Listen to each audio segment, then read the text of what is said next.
What's going on, y'all? Today, we are going to talk about how to command a room with your voice and presence. And we're also going to talk about, by contrast, why you might not be commanding a room with your voice and your presence. So think about this. Picture you're in the audience and you are watching a performance, a live stage performance. Here's the thing. Live theater, when it is done correctly, and it's a rare thing, not because people are generally bad or craft is less, but just because such excellence is truly rare, which is what makes it so valuable. So the magic of live performance, it is most magical when this is the element, because it is an elemental phenomenon that's there. You're watching a performance, and say, for example, an actor, a performer, enters the stage, and there's a palpable shift. You feel that this individual has entered into the view. The performers on stage, they feel it, and the audience, you feel it as well. What is this? You can't stop looking at this individual. You are drawn to them. They haven't said anything. They haven't made a big gesture vocally or physically. Their costume isn't crazy. They're just there, existing. I remember early on in my acting training, my formal acting training, Mark Rylance was getting a lot of praise for an outstanding performance that won him several awards. This was, I think, decade and a half ago, a few decades ago. And one of the examples that I remember reading was like the character was on the toilet or something for some reason in this production, and it was just he's just sitting there, doing regular toilet things, and you cannot take your eyes off of him. What is this? This is what we would call stage presence. In the operatic world, Fyodor Shaliapin was known for having such a powerful gravitas, such a powerful connection to acting, and was such a great actor, in fact, that the main acting pedagogue, main acting teacher, Stanislavski, right? These guys are back in the old country, back in Russia. They connected, and he was so impressed by Shaliapin's not only knowledge and commitment to craft, but his ability to implement it on the stage, that he built, or Stanislavski's system was largely informed and inspired by Shaliapin's approach to the stage. There is no difference between the stage being opera and the stage being acting. People will fight me on it, and that's okay. I have bona fides in both, so bring it. Now, if you're listening to this, the odds that you are actually going to be taking the stage, TM, are low. Commanding the room that you're talking about, and that also actors will find themselves in, might be a social situation. It might be a work meeting. It might be, God forbid, a Zoom meeting. How can we take that stage presence? How can we reverse engineer what that stage presence is, what makes it happen, what makes it tick, how you can build upon it, tap into it, and apply that to a person who is not an actor so that they can take it into those situations?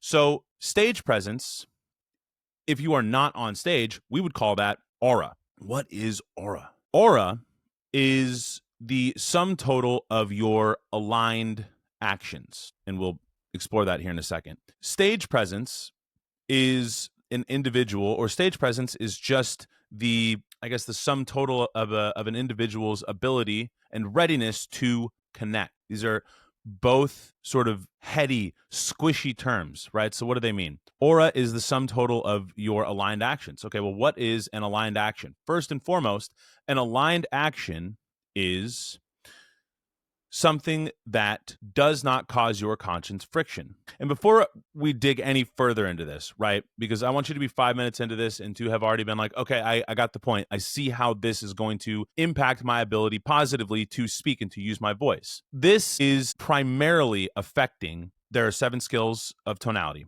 resonance, articulation, imagination, mindset, intention, subtext, and stakes. This is primarily affecting the 5th skill of tonality. It's actually one of the main drivers of it. So ultimately, it is being in this state, this ability to, this readiness to connect, this consistently applied, aligned actions that allow for us to be in a state of service. And that state of service is what impacts our voice so positively, because that is the bedrock of that skill of tonality, intention. The macro intention is that you have got to want others to win more than you want to be validated.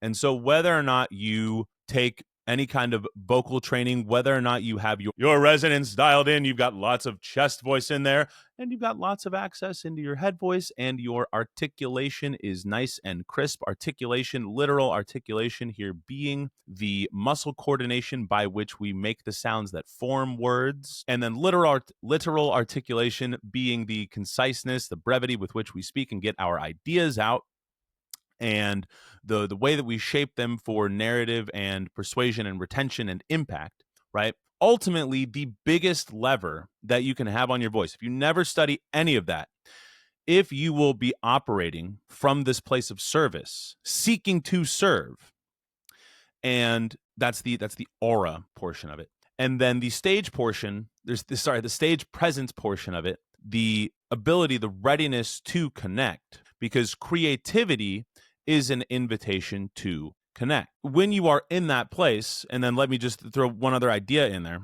right? Creativity is an invitation to connect. Okay, well, how do we create? We've got to create from a state of play. So if we are creating from a state of play, that means that we are in this state of play. How do we get there? It comes back to being open, non-judgmental, like out of your ego and out of observing, out of judging oneself and one's impulses, and then being trained to respond spontaneously and authentically, yet still with relevance. And being present, which is what allows for us to listen fully in order to respond authentically. So when we have all of that, right, and this sounds overwhelming, but what we look for in all craft and in all learnings, no matter what it is we look for linchpins that will allow us that if we just solve for this one thing, one skill, at least initially, it's going to either level up all of these other skills without us directly focusing on them, or it's going to eliminate the need to do a lot of this other, I guess, more detailed work. But I like getting into details. So when we are in this state of play from which we are creating and then inviting others to connect, and while doing that, seeking to serve, that is going to transform your aura. Because think about this. Instead of thinking about what it might be like to interact with a person who is engaging from that place, think about what it's like to engage with the opposite of that. Overall, that creates a picture of a person who is incredibly negative, who is closed off, who is rigid, who is self-serious, and who is selfish. So you can either be selfish, or you can either be of self, or you can be of service, and you have to choose. And a person who is closed off like that, well, think about the image that creates. If you are so closed off, if you're closed off, how can anything connect to you, and how can you connect to anything? You can't. And aura is these aligned actions, right? So an aligned action, like we mentioned earlier, is something that first and foremost isn't causing any friction within your conscience. But an aligned action is also doing what you say you are going to do when you say you're going to do it. So if you are, let's go back to the stage, what I know first. Go back to the stage. That means that you are memorizing your music, that you are learning your music to the best of your ability, not just the best of your ability, to the best standard that you can imagine and set out for yourself. And that is totally within your control. And you want to do that before the first rehearsal. In fact, ideally, you want to be at that point 2 weeks before the first rehearsal, so that then you've got a lot of time to marinate, right? Why do we marinate? We let it marinate so that it can taste better, so that we are as best as we can possibly be when we show up before the collaboration, before the creativity and the connection begins. Because no matter what you show up with, it's still going to be shaped by the creative process that you engage with the directors, the dramaturgs, the conductors, the musical coaches, dialect coaches if you're on stage, the designers, the everything. Because the performer is just the performer, like, say, an account executive, is the tip of the spear. It is the individual who is representing the work of an entire army behind them. And so it would be selfish and arrogant to not allow that the perspective of others to influence and shape and mold what you are bringing to the stage or to the meeting. So you have that under control. Or then let's say, everybody needs to train. So this could be training, hitting the gym when you say you're going to hit the gym, and not leaving a minute early, not leaving a rep early. Unless, of course, you are literally failing on the rep because you are going at an appropriate intensity, and you're like, oh, that rep's just not there. I'm going to sacrifice injury. When the form goes to making an effort not to swear, when the form goes to the four-letter word for the impolite four-letter word for poop, it's time to quit. You do that rhyme yourself. It means sticking to the diet that you say that you're going to stick to, et cetera, and so forth. Getting up when you say you're going to get up. Now, none of this happens in a vacuum. So let's say that you are doing all of this and you are building, this is going to compound all of these actions. Well, you're not going to, see, there we go. That articulation. Wool. What am I saying? That's WUHLL, wool. Well, none of this is happening in a vacuum. So that's like Ebenezer Scrooge just accruing a ton of money and not doing anything with it.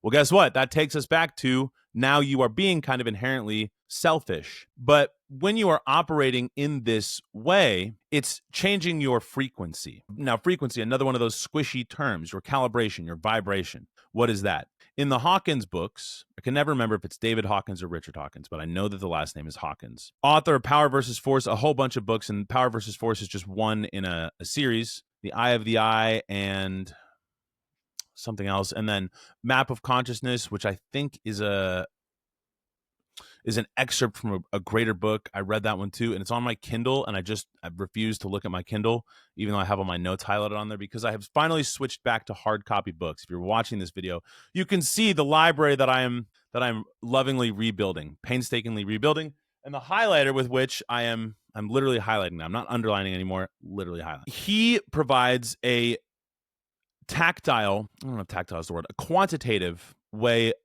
of understanding moving through different levels of consciousness. And that is essentially, you take these aligned actions and they change your emotional state. They help to move you out of the lower negative emotional states, which make us prone to being swayed or persuaded, having the wool of lies pulled over our eyes. That's kind of a nice little rhyme, little turn of phrase. When we are below what he calls the point of 200. When we are above 200, that's the cutoff point. Below 200 is force. Dictators use force. Real leaders use power. When we get above 200, then we start to get into the realm of overall truth. Everything in there is contained in truth. And that is courage. So if we look at this example, it's that everything below 200 is fear. Everything above 200 is courage, falsehood, and truth, respectively. And so with these aligned actions, you are essentially building capacity for courage, building capacity for truth, which leads us to, you can't help but to think to become of service. So imagine then that you are doing all of this work, you're learning your music, if you are, let's say you're not touching the stage at all in that way and you're not learning any music, but you are doing all of the account research. It's one of the things that I loved the most about being an account executive, especially in such a highly complex sale and space as cybersecurity and the cloud and enterprise, right? There's so much that you can learn about these big companies that you are engaging with, and so much that you can learn about the tech. There's so much research to be done. There's so much that is within your control, and then you can brainstorm and connect these dots and be like, here's where I see we're going to be able to add value. Here are the main value drivers. If we look at the command of the message value drivers, which are great, by the way, highly recommend. Shout out to Force Management, who I never took. Actually, I did learn directly from Force Management. Their Ascender platform, fantastic. You're like, which of these value drivers are we going to hit? How are we going to connect these dots? What's the case we're going to make? And then you collaborate with your team, right? That's the corporate equivalent, the go-to-market equivalent of the dramaturgs, the directors, conductors, etc. Your VP, your CRO, your sales engineers, your product managers, product designers, oftentimes you have to bring in your C-suite, founders, etc. Depending on the company that you're at, you're going to bring in the subject matter experts. Love a subject matter expert. And then you're going to match them up with, the corresponding personas in this deal from the other side. And so that's all within your control. So you're basically, through these actions, you are building resources, right? It's like you are building up a treasure chest of wealth, of gold. And are you going to hoard it? No, you're going to give it away. You're going to be of service with it. You can't help but learn this stuff, become this individual, and want to give it away. And there is a Hawkins scale I think, equivalent for that or explanation for that. You are, as you elevate, you are in these levels of abundance, of acceptance. I don't know if abundance is on there, but essentially you're like, there is no competition. I'm not competing with anybody. I don't need to gatekeep. In fact, I want not to gatekeep because I want everybody to have this information, because I realize that there's no such thing as competition. And the only goal, though, the whole point of everything is just to know myself. And the more that I know myself, the more deeply my creativity, the deeper I'm able to tap into my creativity, and that it can spring forth and be uniquely and powerfully me. In fact, I think it's up there. It's one of the things that David Lynch talks about in his book, is that meditation allowed him to go, basically, and the image that he crafts is going deeper into this ocean of himself, and that's where he catches, it's what the book is titled. Yeah, catching the big fish. It's where he catches the big fish. But you have to be of service in order to do that, and you have to be in this state of play in order to do all this. And when you are this way, that is when your stage presence is so powerful and so magnetic and so authentic and so positive.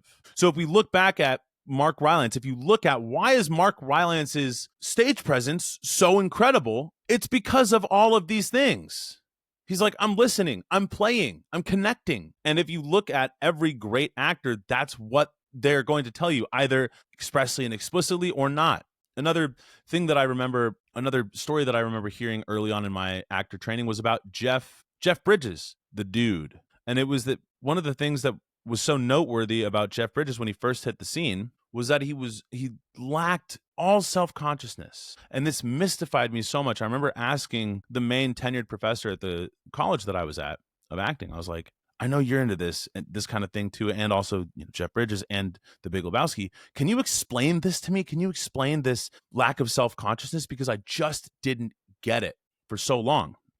And that's one of the reasons that I do what I do now, is I have to understand these vague, squishy concepts really anywhere that I find them, and pick them apart, reverse engineer them, and from first principles, understand what they are, and then build them to acquire that skill, and then to teach to others, because that's interesting to me, and that's what I needed, but I didn't have, or I just wasn't resourceful enough to figure out how to ask that question in that way. And he was like, I don't know. He's just, he's not self-conscious. He's not watching himself on stage. It's just, whatever. And that is nice to look at. It's interesting to look at. It's refreshing to look at. You don't want whoever is on stage to be self-conscious, because that puts the audience, that does not put them at ease. It makes you feel uncomfortable. If you listen to a prior episode of The Sound of Leadership, Why No One Takes You Seriously When You Speak, one of the examples that I gave in there is that when you step out onto the stage, your first impression really matters. And one of the ideal goals of this first impression is to put the audience at ease and be like, this guy's definitely, or this lady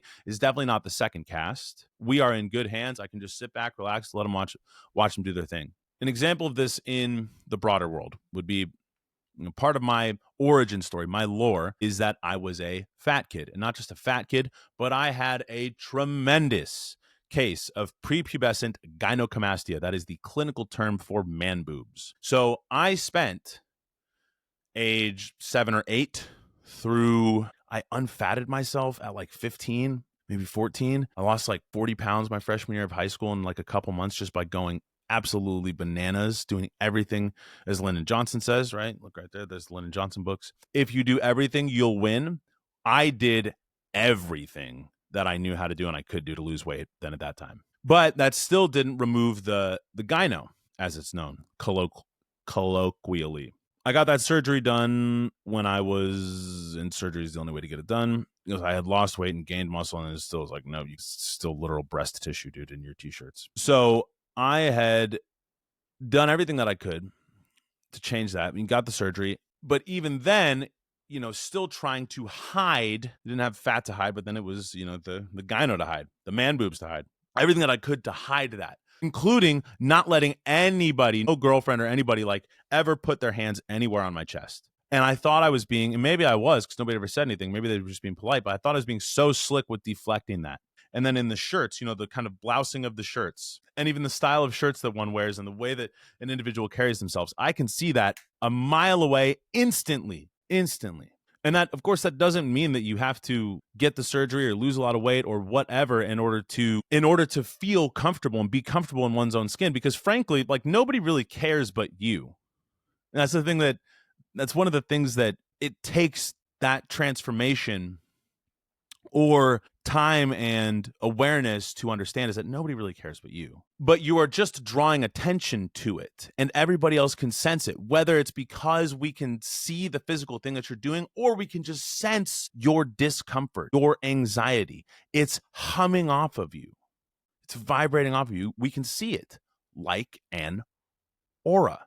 And so if you develop this comfort in one's own skin, this true lack of self-consciousness that seeks to serve and seeks to connect and is playful. And playful doesn't mean that you are not having a high standard in your craft. We have to have a high standard in your craft and in our approach to things, because excellence is fun. You see the common themes here. We want to have fun. We want to play. We want to create, and we want to connect. That doesn't mean that there are no standards. That's similar to the famous Jocko Willink idea that discipline equals freedom. If you have no discipline, you are not free. It is paradoxical, seemingly paradoxical, that you have to have something tying you down in order to have the freedom to roam. If you are not, then you will just get lost.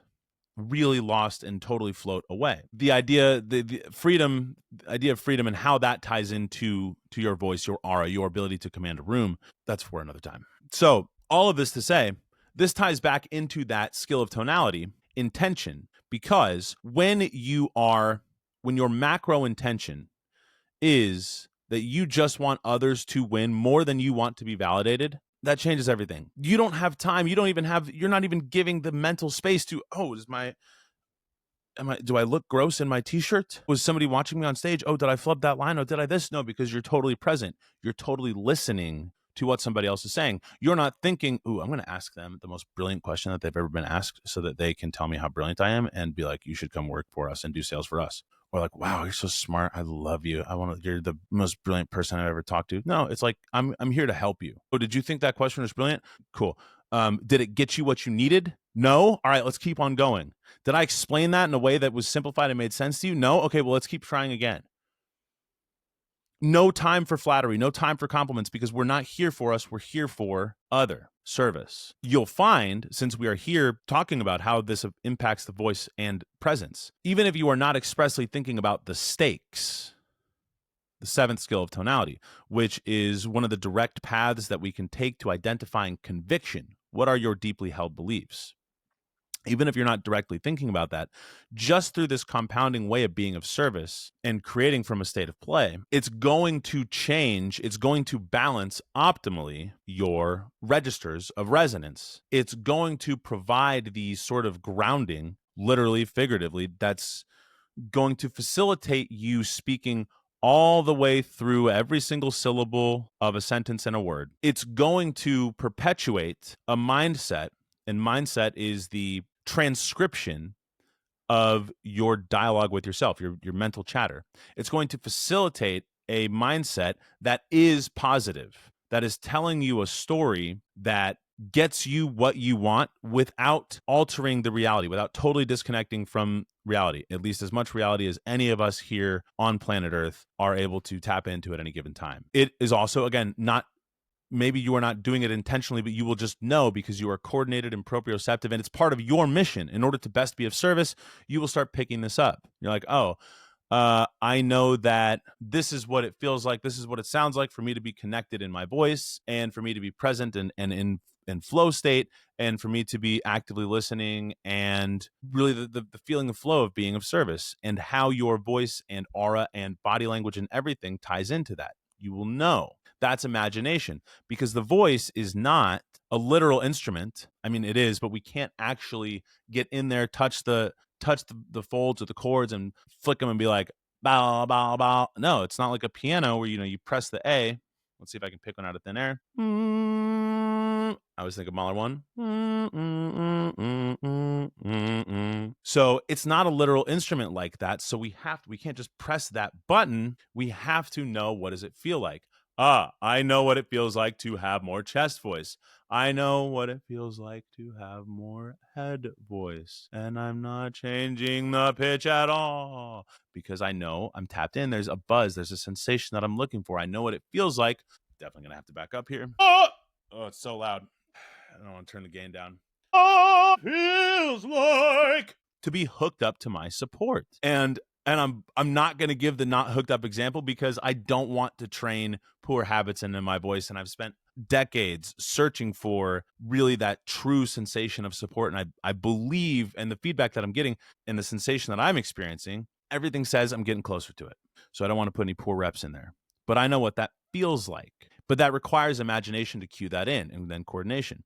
Resonance, articulation, imagination, mindset, subtext. Like, what are we saying? Like, who does it feel like we're talking to? There's a couple of different ways to think about this that I teach. But, one of them is, hey, does it feel like you're talking to a friend? Does it feel like you're talking to a younger brother, younger sister? Does it feel like you're talking to your mom?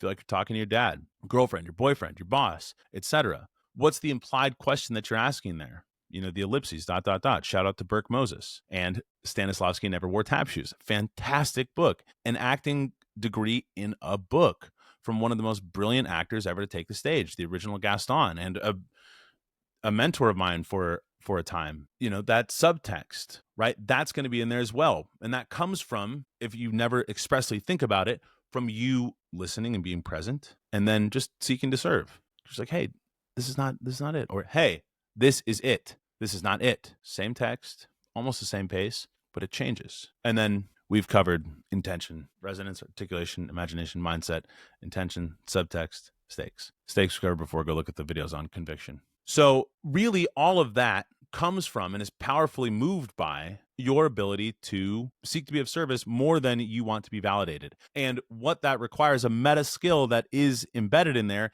is the ability to check your ego, and to reframe things. There's a video that I have on that, how to reframe for perspective and power. That'll give you a bit of an idea, but maybe that's a good topic for another video, another episode, is checking the ego. What do we do with the ego? What is it? How do we handle it? How does that impact the voice? How does that impact communication, our aura, our ability to command a room? And then presence. Presence in particular is one that I've been thinking a lot about, especially after last summer's Vipassana retreat. So anyway, guys, I hope this has been helpful for you in simplifying all of the complicated moving parts in commanding a room. What really goes into commanding a room from a holistic and authentic way that you can have genuine ownership over, and that doesn't involve any weird tactics and things like that. That's not what I believe that it's about. That's not what's been impactful for me and doesn't feel right for me. So if that's helpful, let me know. Like, subscribe, leave a review. If you think I'm crazy and I'm out of my mind, I ask myself that every day, so you wouldn't be the first. But let me know. You feel free to share that as well wherever you are engaging. Find your voice, unleash your voice, go forth, and speak boldly.